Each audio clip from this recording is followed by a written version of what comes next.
Well, I found it a very, very strange car. It's a 1965 Chevelle Malibu, and it is, unexpectedly, a three-door sedan. Notice the one door on the driver's side, the driver's door. Beautiful interior.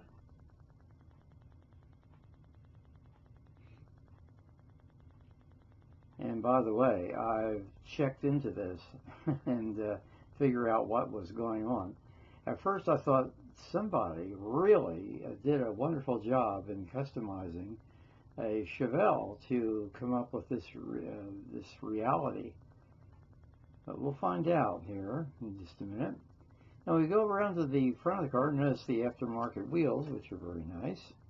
And we have the Chevy overhead valve 6.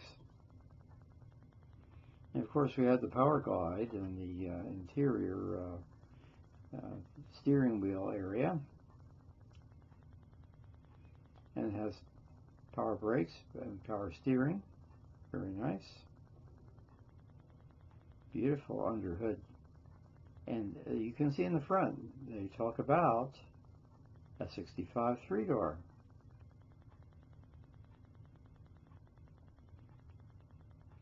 Now I come around to the passenger side, and lo and behold, it's a four-door.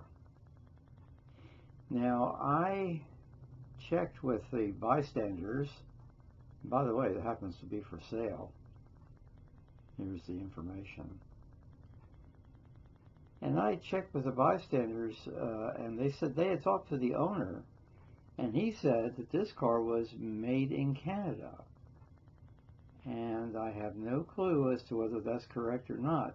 But I looked up what I could find on the internet, and I think I found either this car or a twin that's also a three-door that was in a Chevy forum. And I'll give you a link to that, and they assumed it was a customized car.